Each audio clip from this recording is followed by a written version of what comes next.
Hey there. We're going to talk about the capture habit today. It's that act of noticing things, not just creating a record, but creating a memory, creating something that matters to you and that will help others as well. As a leader, we're inundated with information. We're in constant meetings. And when we're not in meetings, we're reading email, Slack messages, and we even have access to dashboards that have all sorts of metrics and insights.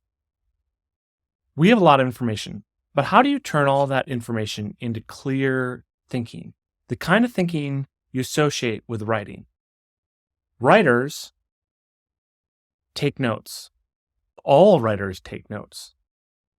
They do that in a number of ways. When they're actively researching a topic, trying to find information about it. And also, they take notes about the passive experiences they have.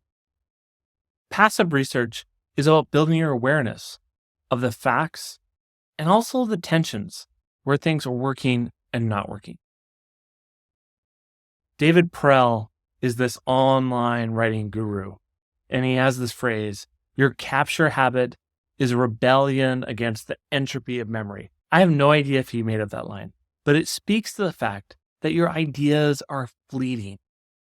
You might have amazing ideas, but if you don't capture them in a way that you can turn them, no one will ever know, and you'll never benefit from them. As a dyslexic, I have firsthand experience with memory. I have a terrible rote memory. That's one of the reasons that I can't spell. I once applied to a VC fund that parenthetically defined the grant they were issuing for only engineers in CS and electrical engineering. So I emailed them. I said, I'm an applied physicist. That's very close to electrical engineering. Does that count? That's not actually what I said. I said, you pathetically defined engineering as only CS and electrical engineering. When I look at words, I can't tell. 2 days ago, I looked at my own name, and because it was not capitalized, I wasn't sure if it was correct, and I had to double check. But dyslexics, these people that have classically terrible rote memories, also win memory competitions.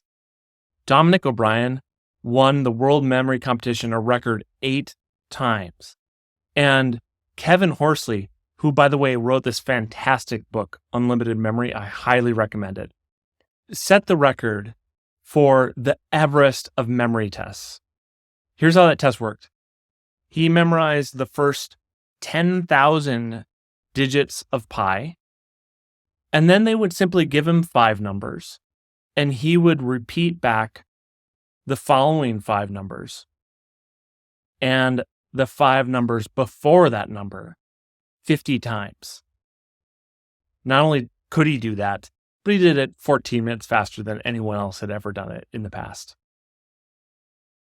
Kevin's book talks about how do you create memories, and I can't do it justice. You should download the audiobook or however you consume books. But he does talk about some principles. You need to do more than let that idea just pass through your brain. And you actually need to do more than just writing it down, right? Because if you write something down, but you can't access it, you'll never use it again.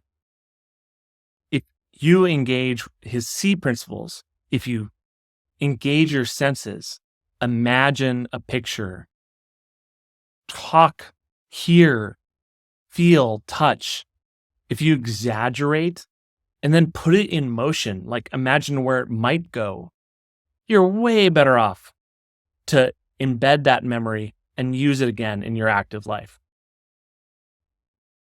It might seem crazy, but there's a reason when Archimedes discovered the solution to a math problem, he ran naked through the streets saying, Eureka, Eureka, I found it.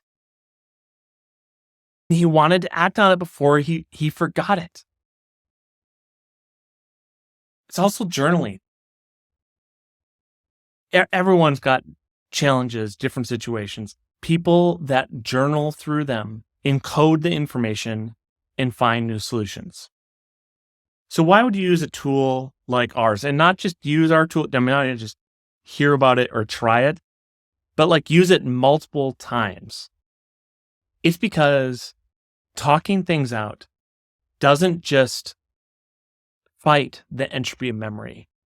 It turns your capture habit into a synthesis habit.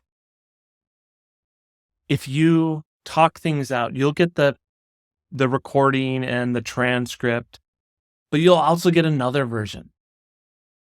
And even without the generation, if you talk out your ideas of where they could be going, it may lead to an amazing blog post or a strategy document or not, but it will definitely solidify your memory and leave you more prepared. We'd love to hear your feedback. Hope this was helpful.